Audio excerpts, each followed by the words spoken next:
Praise the Lord. Mount Carmel church Ajmer YouTube channel से जुड़े सभी दर्शकों को प्रभु यीशु मसीह के मधुर और मीठे नाम में आज की शाम सबका स्वागत करते हैं। धन्यवाद करते हैं कि प्रभु ने हमको इस सुनहरा अवसर दिया कि आज फिर हम एक और बार आराधना करने के लिए आ सकें। मेरे प्रिय लोगों, आइए हम और प्रार्थना करेंगे। हमारे जीवित और महान परमेश्वर, धन्यवाद, स्तुति और महिमा के योग्य खुदा, हम क्या हैं, लेकिन प्रभु तूने हमको जीवन दिया। आज जिंदों की ज़मीन पे जिंदा हैं, ये तेरी दया है। यीशु मसीह के नाम में मैं आशीष कहता हूँ। सामर्थ के कामों को प्रकट कर कि तू हमारा परमेश्वर है और हम तेरे बच्चे हैं। आज शाम प्यारे खुदावन प्रभु जी अपनी बड़ी सामर्थ के साथ आ और अद्भुत कार्य कर।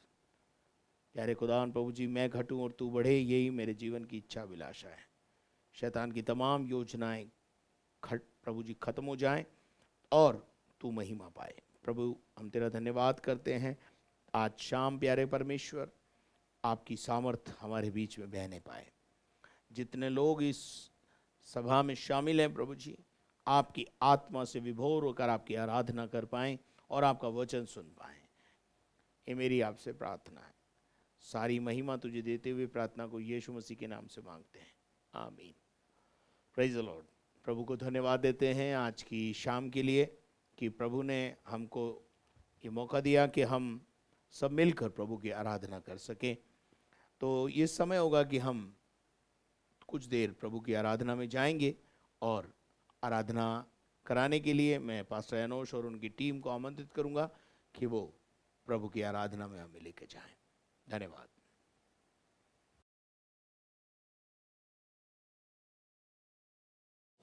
आइए मिलके प्रभु को आराधना चढ़ाएं जिसके वो योग्य है। आत्मा से भरकर उसकी स्तुति करें, उसकी जय जयकार करें और कि नया जीवन देने वाला अब्बा परमेश्वर है।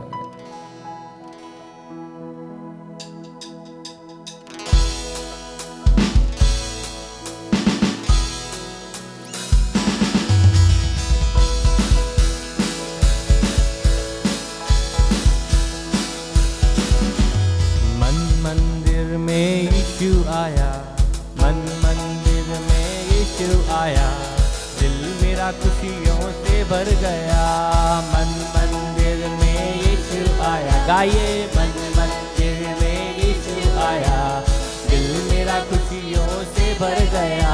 ओ हालेलुया हालेलुया हालेलुया हालेलुया हालेलुया हालेलुया हालेलुया। गाओ हालेलुया हाँ हालेलुया।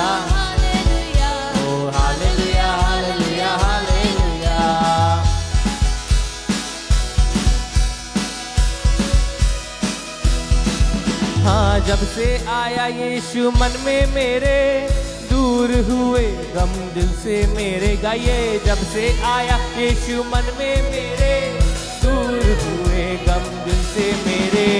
जब से आया यीशु मन में मेरे, दूर हुए गम दिल से मेरे। जब से आया यीशु मन में मेरे, दूर हुए गम दिल से मेरे। शैतान का डर दिल से गया, शैतान का डर दिल से गया। हाँ, दिल मेरा खुशियों से भर गया। ओ शैतान का डर दिल से गया, शैतान का डर दिल से गया। दिल मेरा खुशियों से भर गया। हालेलुया हालेलुया। गाओ हालेलुया हालेलुया हालेलुया हालेलुया।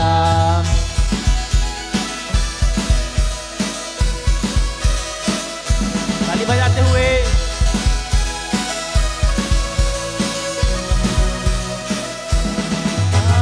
आत्मा से भरकर स्तुति करो, उसकी जय जयकार करो। आत्मा से भरकर स्तुति करो, हाँ उसकी जय जयकार करो। आत्मा से भरकर स्तुति करो, उसकी जय जयकार करो। आत्मा से भरकर स्तुति करो, उसकी जय जयकार करो। उसने नया जीवन दिया, उसने नया जीवन दिया, दिल मेरा खुशियों से भर गया। उसने नया जीवन दिया, गाओ उसने नया जीवन दिया, दिल मेरा खुशियों से भर गया। हालेलुया हालेलुया हालेलुया, ओहो हालेलुया हालेलुया हालेलुया हालेलुया हालेलुया हालेलुया हालेलुया हालेलुया हालेलुया हालेलुया।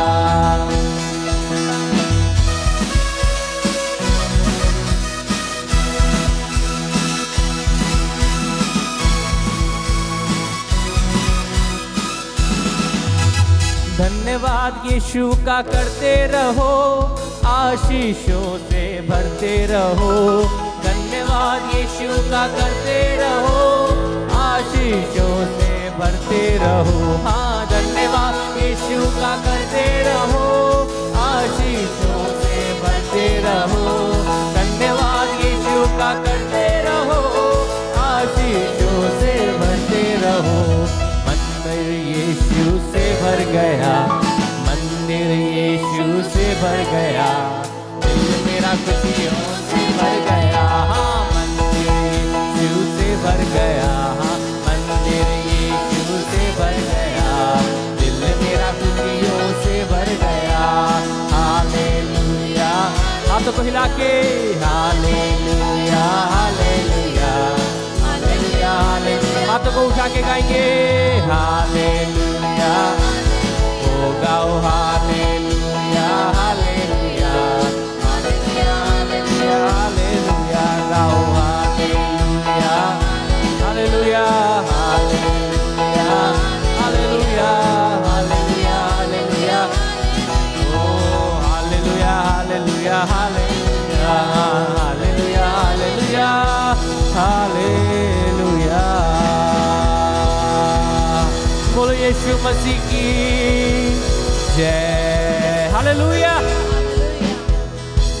धन्यवाद यीशु का करते रहो और आशीषों से भरते रहो। जितना धन्यवाद उसका करेंगे उतना ही कम है।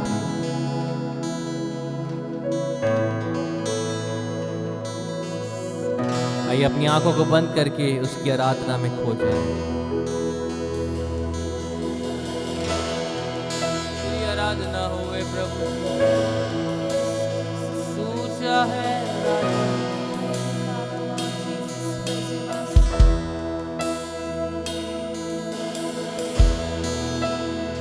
तेरी जय जयकार हो, ओ धन्यवाद हो यीशु।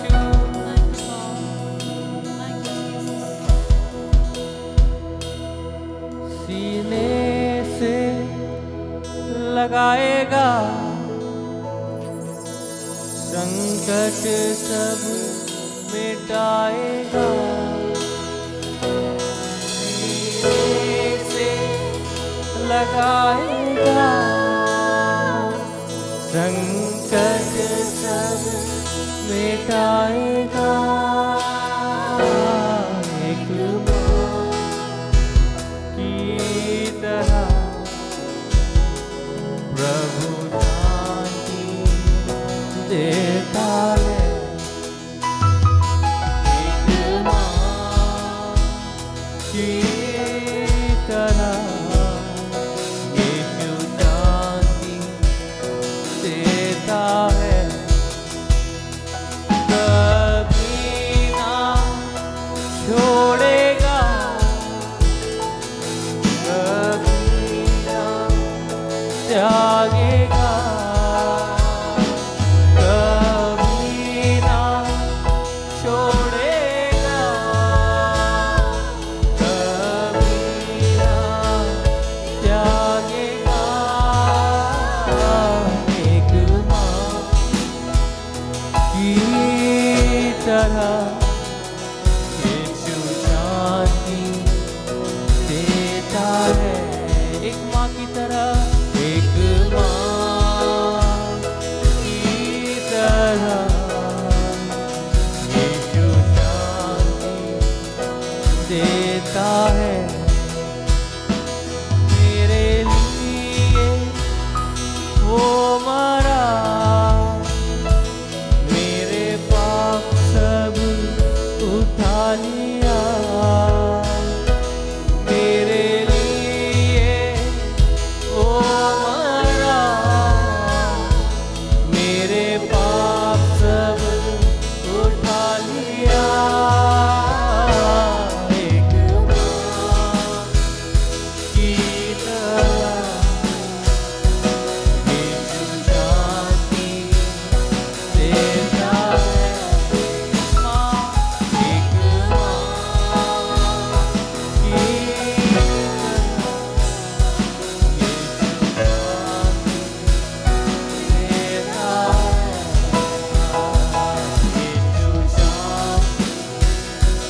आपको मेरा परमेश्वर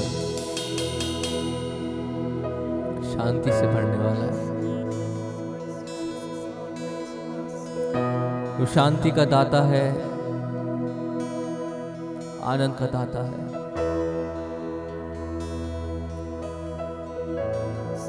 We need to trust in him। हमें उस पर विश्वास करना है, उसके वचनों पे विश्वास करना है और उसके अनुसार अपने जीवन को चलाना है। ओ शांति देने वाले अब्बा, तेरी आराधना। आइए प्रभु के दास के द्वारा उस सामर्थ्य वचन को जो प्रभु ने हमारे लिए रखा है उसे सुने, और जब वो सुनते हैं विश्वास के साथ बैठे, अवश्य ये वचन हमारे जीवन में कार्य करेगा।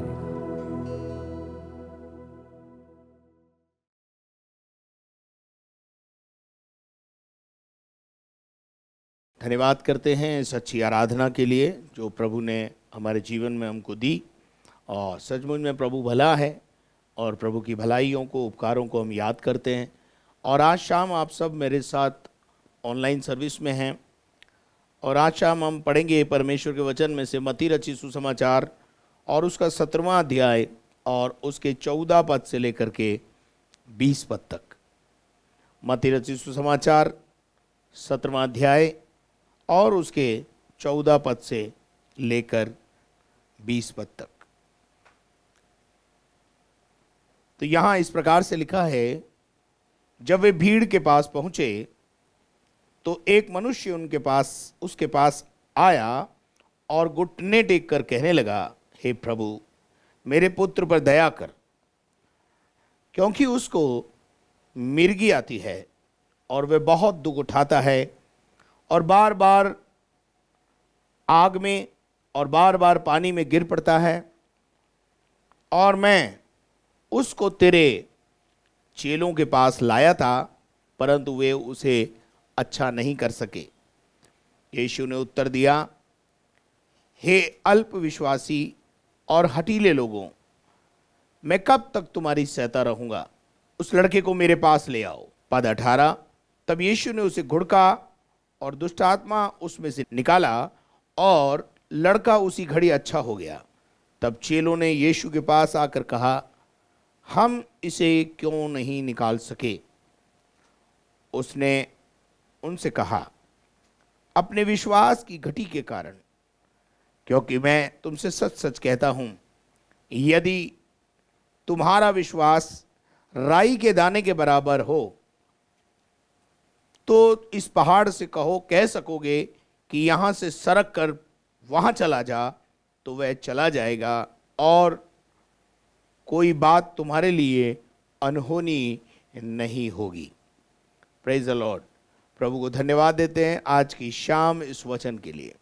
मेरे प्रियो, पिछले दिनों में हम प्रभु यीशु मसीह के रूपांतरण के पर्वत पर उस अनुभव को देख रहे थे जहां यीशु मसीह ने अपने चेलों के साथ प्रार्थना में समय बिताया। एक उद्देश्य के साथ उस पर्वत के ऊपर गए और वहां प्रभु यीशु मसीह को उसकी महिमा में, भरपूर महिमा में 3 चेलों ने देखा। और इस अनुभव को प्राप्त करने के बाद वो जब धरती पर नीचे आए, यानी पहाड़ से नीचे उतर के आए, तो जब पहाड़ से नीचे उतर के आए तो वहां एक विचित्र घटना घटी। और वो घटना ये थी, और बाइबल बताती है कि 14 पद में लिखा है, और जब वे भीड़ के पास पहुंचे तो एक मनुष्य उनके पास आया और घुटने टेक कर कहने लगा। यीशु मसीह जब पहाड़ से नीचे उतरे, the crowd is waiting for him. यहां ऐसा प्रतीत होता है कि जैसे यीशु मसीह पहाड़ से उतर रहा है और एक बड़ी भीड़ यीशु का पहाड़ से नीचे उतरने का और दिन भर की सेवकाइयों को करने के लिए इंतजार कर रही है। हो सकता है उस भीड़ के अंदर बहुत सारे बीमार, दुखी, संकट, परेशानियों से घिरे हुए लोगों की भीड़ है। और उस भीड़ में से एक व्यक्ति यीशु के पास आया और घुटने टेक कर कहने लगा। ये घुटना टेकना जो है उन दिनों में ऐसा होता था कि यदि किसी बड़े से किसी भी प्रकार का कोई आग्रह करना हो, कुछ मांग करनी हो, तो ये उस जमाने का एक अभिवादन का या मांगने का एक तरीका था कि वो घुटनों में आते थे। देखिए, एक जगह ही नहीं, बाइबल में कई जगह कभी जब भी लोग यीशु के पास आए तो उन्होंने घुटने टेक कर उसको निवेदन किया। बाइबल बताती है एक जवान लड़का यीशु मसीह के पास आया और आकर कहने लगा, घुटने टेक कर कहने लगा, अनंत जीवन पाने के लिए मैं क्या करूं। तो वो एक सिस्टम था वहाँ पर कि अपनों से बड़ों से कुछ प्राप्त करना है तो घुटनों में आना ही पड़ेगा। और मैं आज भी आपसे कहना चाहता हूँ कि यदि आप प्रभु से कुछ प्राप्त करना चाहते हैं तो घुटनों का जीवन होना बहुत ज़रूरी है। घुटनों का जीवन का मतलब है प्रार्थना का जीवन। घुटनों में जाएंगे तो प्रार्थना ही करेंगे आप।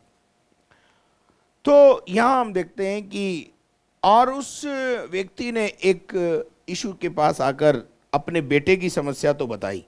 देखते हैं यहाँ पे क्या लिखा है, हे प्रभु मेरे पुत्र पर दया कर, क्योंकि उसको मिर्गी नामक बीमारी है और वो बहुत दुखी और परेशान है, बहुत दुख उठाता है।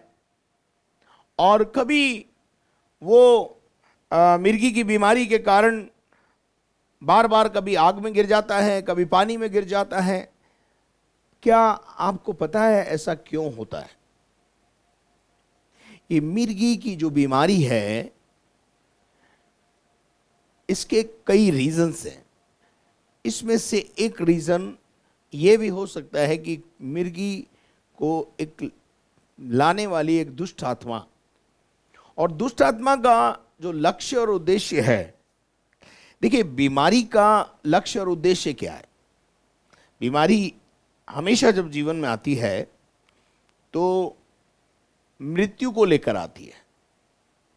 बहुत सारे लोग उस बीमारी पर विजय प्राप्त कर लेते हैं, यानी मृत्यु से बच जाते हैं, और बहुत सारे लोग बीमारी के कारण मृत्यु में के शिकार हो जाते हैं, ग्रास हो जाते हैं।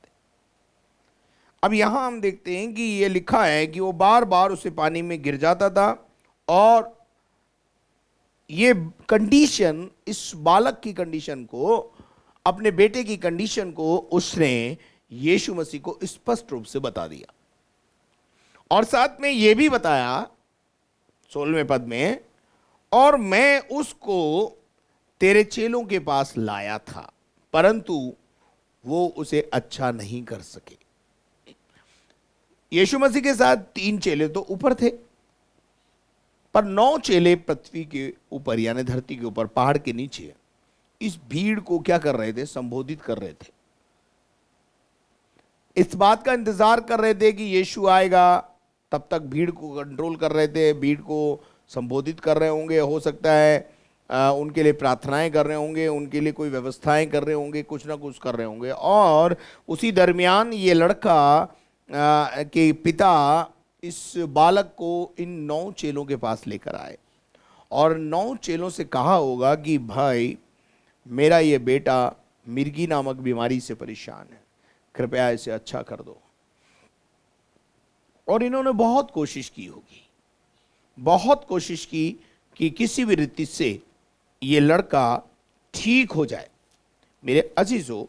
और जब इनकी कोशिश इनके ये कर चुके और उसमें ये नाकामयाब रहे, तो मेरे अजीजों यहाँ पर अपन देखते हैं कि ये हार गए, वो बीमारी को अच्छा नहीं कर पाए। मैं पूछना चाहता हूँ क्या कारण था कि ये इस बीमारी को अच्छा नहीं कर पाए? मेरे प्रिय लोगों, ये इसलिए हुआ कि ये जो 9 चेले थे, इनको ये अल्प विश्वासी थे। ये यीशु के साथ जरूर रहते थे, परंतु चिन्ह चमत्कारों में इनकी ज्यादा रुचि नहीं थी, इनको विश्वास नहीं था। और मैं ऐसा विश्वास करता हूं कि इसीलिए यीशु मसीह ने इनको अल्प विश्वासी कहा या अविश्वासी कहा। मेरी बाइबल में जो ट्रांसलेशन है वो अविश्वासी, यानी विश्वास नहीं करने वाले, बिलीवर, चेलों के लिए बोल रहा है, विश्वास नहीं करने वाले विश्वासी। क्या आप मेरे साथ हैं?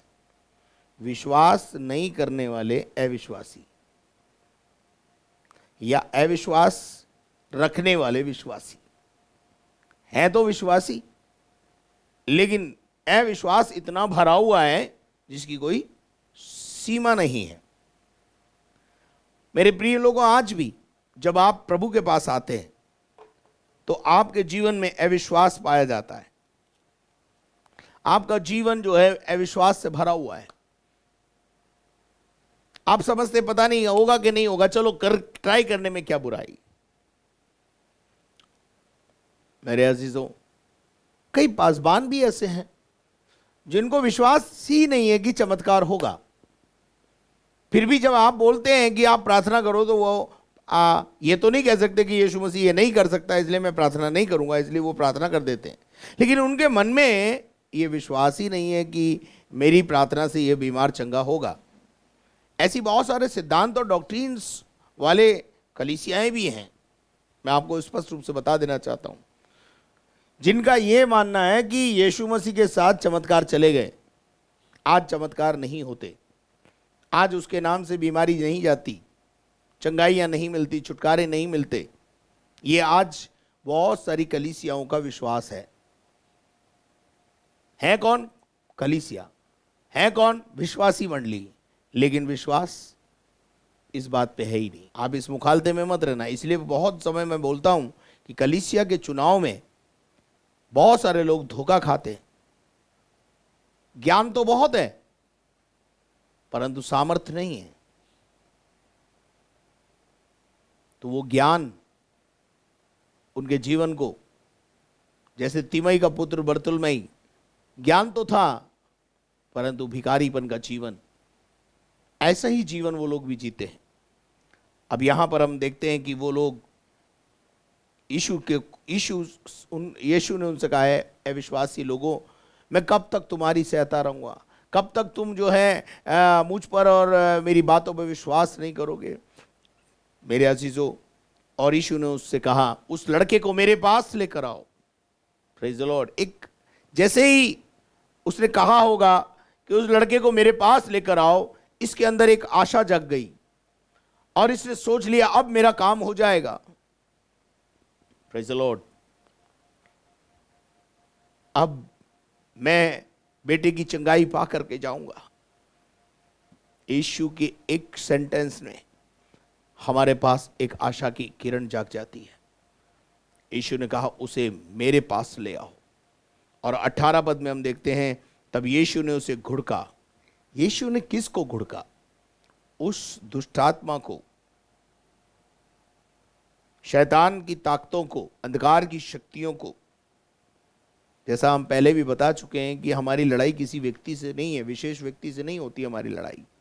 हमारी लड़ाई उस सेना से है जो लड़ाती है हमको। और यहां लिखा है, तब यीशु ने उसे घुड़का और दुष्टात्मा उसमें से निकल गई और लड़का उसी घड़ी चंगा हो गया। इसका अर्थ यह है कि कई बार बीमारियां दुष्टात्माएं हमारे जीवन में पैदा करती हैं। हर एक बीमारी के लिए मैं ऐसा नहीं कह रहा हूं, परंतु कुछ पर्टिकुलर बीमारियां दुष्टात्माओं की देन है। अब आपको सर्दी जुकाम लग जाए तो मैं आपको ये तो नहीं बोल सकता कि आपको दुष्टात्मा लग गई है सर्दी जुकाम का। सर्दी जुकाम इसलिए लग गया कि आपने प्रकृति का सामना किया, ठंडा पानी पी लिया, गर्मी में आकर के जो नहीं करना चाहिए था वो कर लिया, इसलिए हो गया। हर चीज़ के को वहाँ मत ले जाना। लेकिन कुछ पर्टिकुलर बीमारियाँ दुष्टात्मा की देन होती हैं, और दुष्टात्मा जब आती है तो बीमारियों को लेकर के आती है, और उसका उद्देश्य है कि आपको मार डालना और आपको ख़त्म कर देना। और यहाँ लिखा है, लड़का उसी घड़ी अच्छा हो गया। मेरे अजीजों, यहाँ एक चमत्कार हो गया। यीशु ने वो चमत्कार कर दिया, पर उसके बाद 19 पद में हम देखते हैं, अब चेलों ने एकांत में यीशु के पास आकर उससे कहा, हम उसे क्यों नहीं निकाल सके? बहुत अच्छा सवाल। हम उसे चंगा क्यों नहीं कर पाए? हम उस दुष्ट आत्मा को क्यों नहीं निकाल पाए? देखिए, सीधी सीधी बात है। ये जो 9 चेले थे, इनके लिए यीशु मसीह ने अविश्वासी शब्द इस्तेमाल किया। कभी कभी क्या होता है कि हम विश्वासी मंडली में भी आ रहे हैं, अन्य भाषा बोलने वालों लोगों के साथ रह रहे हैं, लेकिन जो अन्य भाषा बोलते हैं उस अन्य भाषा पर भी आपको विश्वास नहीं होता, आप उस पर भी शक करते, पता नहीं क्या वो कौन सी भाषा बोलते हैं, क्या करते हैं, क्या नहीं करते हैं। ऐसा कुछ बातें आपको परेशान करती हैं। लेकिन यहाँ हम देखते हैं इन 9 चेलों में, एक तो ऐसा प्रतीत होता है कि इन 9 चेलों को प्रार्थना में ज़्यादा इंटरेस्ट नहीं है, क्योंकि जब यीशु ने कहा आओ हम चलें प्रार्थना के लिए पर्वत पर, तो ये 9 चेलों ने शायद अपनी योजनाएं बना रखी थी। मेरे अजीजों, देखते हैं हम यहां पर एक बात आपको बताना चाहता हूं कि ये जो 4 लोग ऊपर गए थे, परमेश्वर की महिमा को उन्होंने 3 चेलों ने देखा, यीशु को महिमा में देखा, और जब ये नीचे उतर के आए तो एक पावरफुल मिनिस्ट्री, प्रार्थना के बाद ही आप परमेश्वर के साथ समय बिताकर ही आप एक बड़ी पावरफुल मिनिस्ट्री को जन्म दे सकते हैं। यूं कहूं तो कोई अतिशयोक्ति नहीं होगी। पतरस, यूहन्ना और याकूब ने यीशु मसीह के साथ रात में समय बिताया है। नीचे जब उतर के आए तो इन्हें कुछ करना नहीं पड़ा, लेकिन ये इस चमत्कार को इन्होंने भी देखा। ये 9 लोग ये चमत्कार नहीं कर पाए। आज भी मेरे प्रिय लोगों, बहुत सारे लोग सामर्थ्य से भरकर सेवा कर रहे हैं और कुछ लोग बिना सामर्थ्य के सेवा कर रहे हैं। अगर हम परमेश्वर के वचन में से एक आयत को मैं आपको बताना चाहता हूं, प्रेरितों के काम और उसका 2 अध्याय को हम देखते हैं कि वहां पवित्र आत्मा 120 लोगों पर बड़ी सामर्थ्य के साथ उतरा, और जब 120 लोगों पर उतरा तो वो अन्य अन्य भाषा बोलने लगे और सामर्थ्य से भर गए, और उनके ऊपर एक आग का सा अनुभव लोगों को दिखाई दिया। एक विचित्र अनुभव है, और ये सामर्थ्य से भर गए। क्यों? प्रेरितों काम 1:8 में लिखा था, ठहरे रहना तब तुम सामर्थ्य पाओगे, और सामर्थ्य पाने के बाद तुम जो है यहूदिया, यरूशलेम, यहूदिया और सामरिया में और जगत के छोर तक मेरे गवाह ठहरोगे। ये जो पेंतिकोस के दिन केवल 120 लोग ही वहां पर रह गए। देखिए, अगर आप प्रेरितों के काम 1 अध्याय और उसका 15 पद पढ़ें तो यहां लिखा है, और उन्हीं दिनों में पतरस भाइयों के बीच जो 120 व्यक्ति के लगभग थे इकट्ठा होकर कहने लगा। अब यहां पर 120 लोग ही रह गए, लेकिन यीशु मसीह के जैतून पहाड़ के ऊपर जो पर्वत के ऊपर जो स्वर्गारोहण हुआ, उस समय पौलुस जो है 1 कुरिन्थियों और उसके 15वें अध्याय और उसके 6 पद में एक बात कहता है जो मैं आपके साथ शेयर करना चाहता हूं। तो आइए निकाल के हम पढ़ेंगे 1 कुरिन्थियों और उसका 15वां अध्याय और उसके 6 पद को देखेंगे। और यहाँ 6 पद में लिखा हुआ है, फिर 500 से अधिक भाइयों के साथ दिखाई दिया, जिनमें से बहुतेरे अब तक वर्तमान हैं, पर कितने सो गए हैं। यहाँ पर हम देखते हैं कि यीशु मसीह का जो स्वर्गारोहण हुआ उस समय 500 से अधिक लोग वहाँ पर मौजूद थे, पर 500 से अधिक लोगों ने ये सुना था कि जैसे तुम इसको आते जाते हुए देख रहे हो वैसे ही तुम उसको आते हुए देखोगे, और प्रेरितों काम 1 अध्याय उसके अगर अपन 8 पद को पढ़ते हैं तो वहाँ यीशु मसीह ने परमेश्वर के आत्मा में ये कहा कि परंतु जब पवित्र आत्मा तुम पर आएगा तो तुम सामर्थ पाओगे और यरूशलेम और सारे यहूदिया में मेरे गवाह ठहरोगे। ये सब बातें जब यीशु मसीह कर रहा है तो यहाँ 500 से अधिक लोग हैं,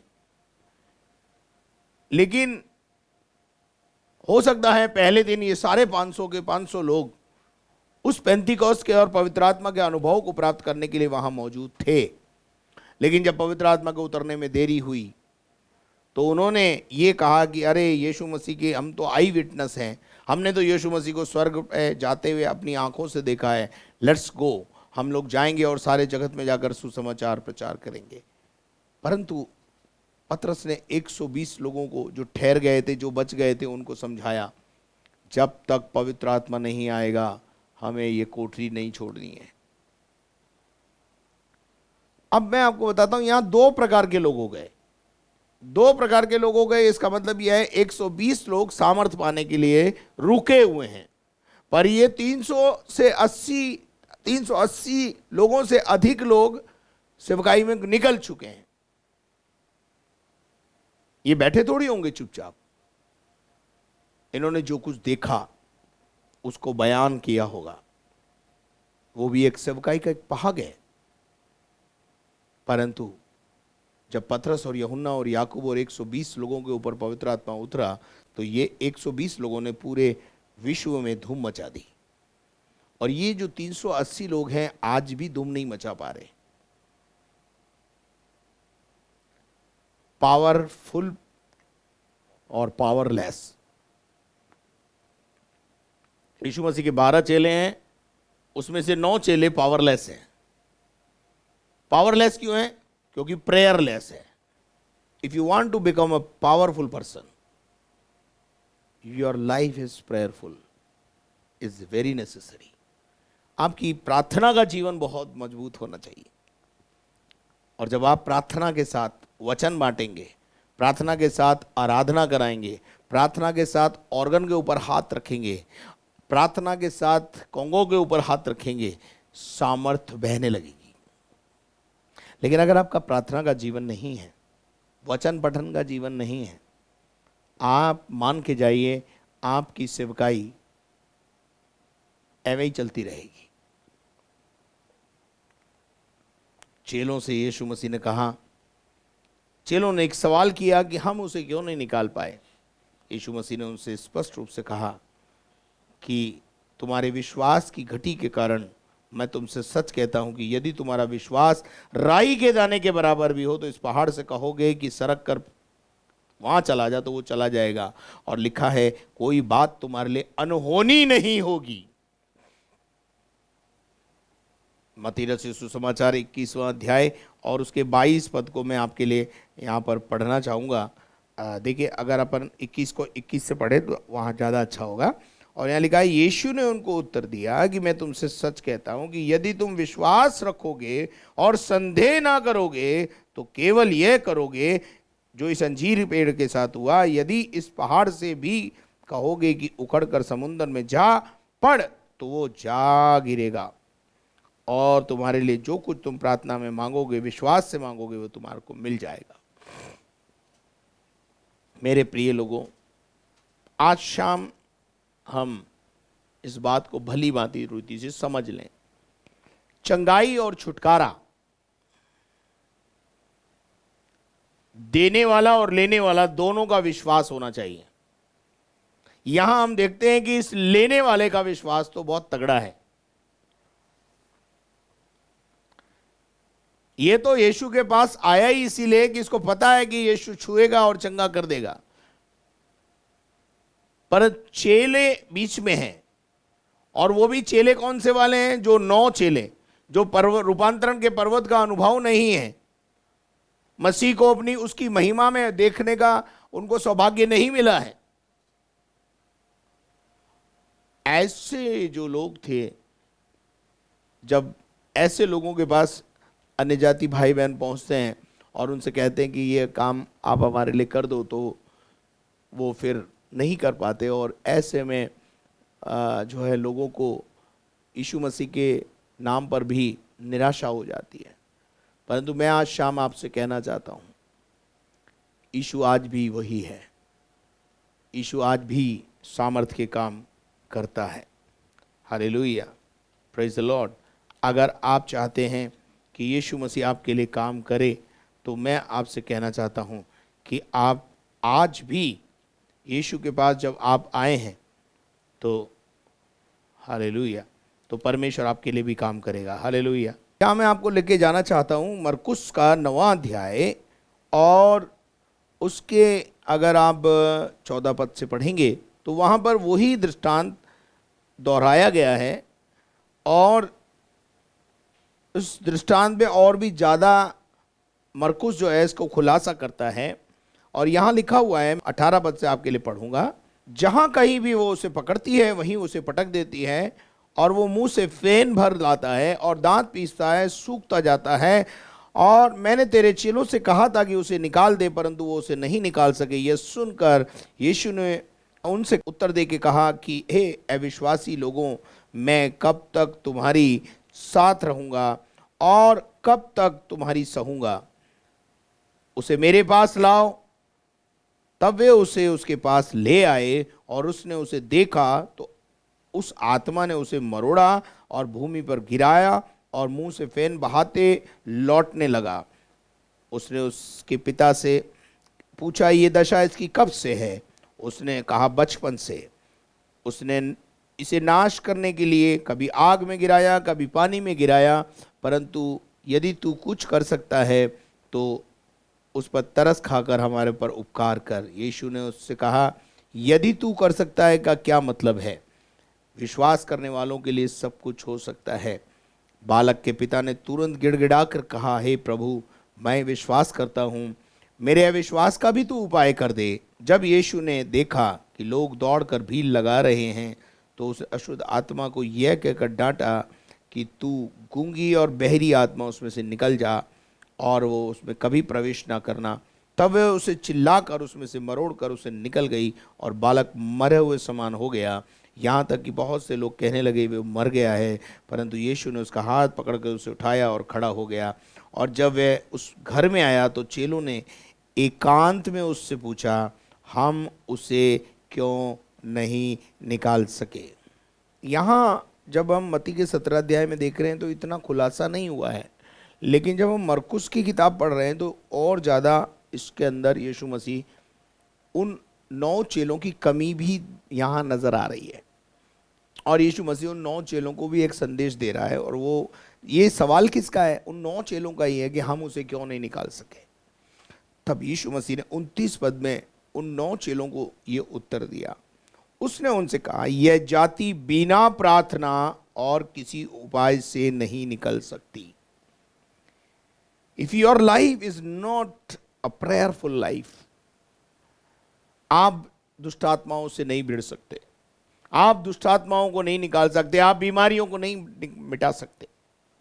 लेकिन अगर आपका प्रार्थना का जीवन है, अच्छा इंग्लिश में इसके अंदर और भी ज़्यादा बहुत थोड़ा सुधार है, अच्छा लिखा है, वहाँ लिखा है विदाउट फास्टिंग एंड प्रेयर, यानी उसके अंदर यीशु मसीह ने उपवास को भी शामिल किया है। उपवास और उपवास के साथ प्रार्थना सेवकाई के को मजबूत करने के लिए, परमेश्वर के राज्य के विस्तार के लिए करना अच्छा है। पर मेरे अजीजों, अगर हम उपवास रख रहे हैं लेकिन उसका उद्देश्य पता नहीं है, तो मैं नहीं समझता कि वो उपवास कैसा रंग लाएगा। यहां लिखा है कि बिना उपवास और प्रार्थना के वो नहीं निकल सकती। मेरे अजीजों, एक समय मुझे अच्छी तरह याद आ रहा है कि प्रेरितों के काम 19वें अध्याय में चेले जब अपनी चरम सीमा पर सेवकाई पर हैं, तो वहाँ हम देखते हैं कि एक घटना मैं आपको बताना चाहता हूँ। यहाँ 19 अध्याय के 12 पद से अगर अपन पढ़ेंगे तो यहाँ लिखा, 11 से पढ़ रहा हूँ मैं। और परमेश्वर पौलुस के हाथों से सामर्थ के अनोखे काम दिखाता था, और परमेश्वर पौलुस के हाथों से सामर्थ के अनोखे काम दिखाता था। इसका मतलब काम कौन दिखाता था? परमेश्वर। किसके द्वारा दिखाता था? पौलुस के द्वारा दिखाता था। और कैसे काम दिखाता था? अनोखे और सामर्थ से भरे हुए काम दिखाता था।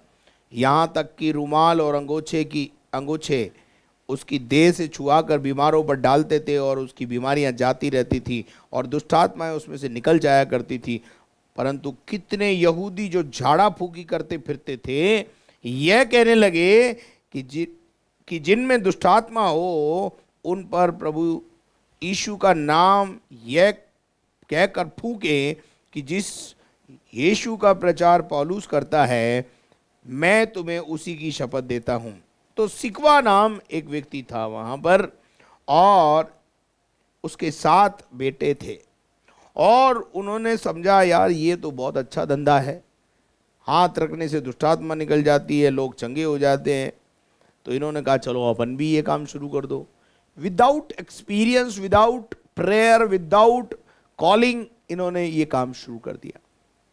लिखा है, और सिकवा नाम के एक यहूदी मायाजक के 7 पुत्र थे जो ऐसा ही करते थे।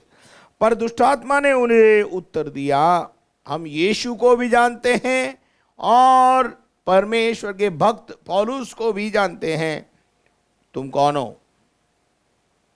और उस मनुष्य ने, जिसमें दुष्टात्मा थी, लपक कर उनको अपने वश में कर लिया और ऐसा उपद्रव किया कि उन्हें नंगा होकर के भागना पड़ा। मेरे अजीजों, कहने का अर्थ यह है, बिना प्रार्थना का जीवन, बिना सामर्थ पाए अगर हम दुष्टात्माओं के केस में हाथ डालेंगे, भिड़ जाएंगे, तो प्रॉब्लम आपको हो जाएगी। लेकिन यीशु मसीह आज भी दुष्टात्माओं को निकालता है। उसके नाम से दुष्टात्मा थरथराती और कांपती है। क्या आप मेरे साथ हैं? अगर आज शाम यदि आप इस प्रकार की समस्या से ग्रसित हैं, अभी इसी समय मैं आपके लिए प्रार्थना करने जा रहा हूं।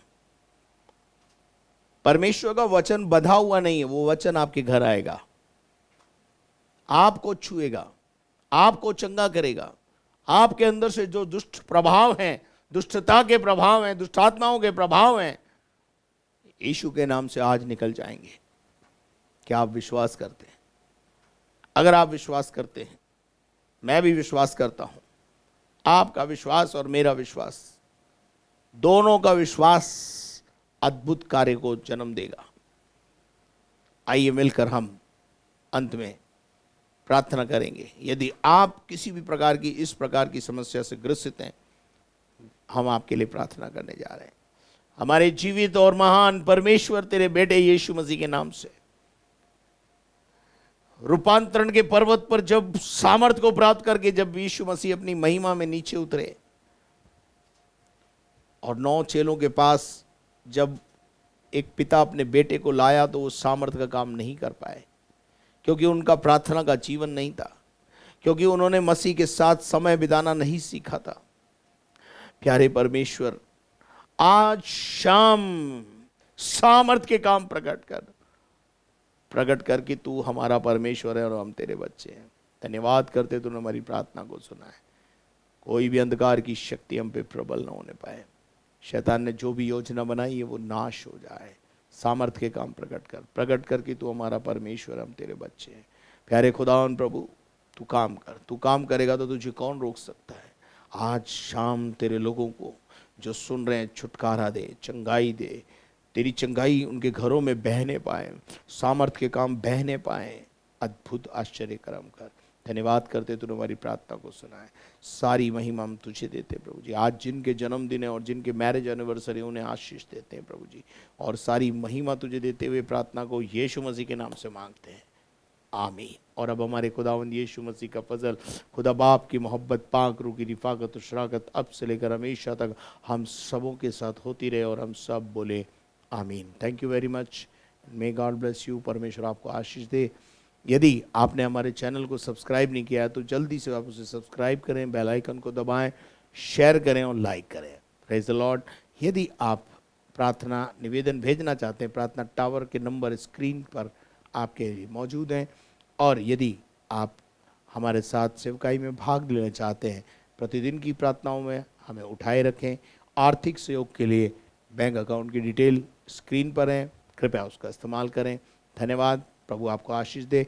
घर में रहें, सुरक्षित रहें। डेली ब्रेड कार्यक्रम को रोज़ निहारते रहें। Thank you very much.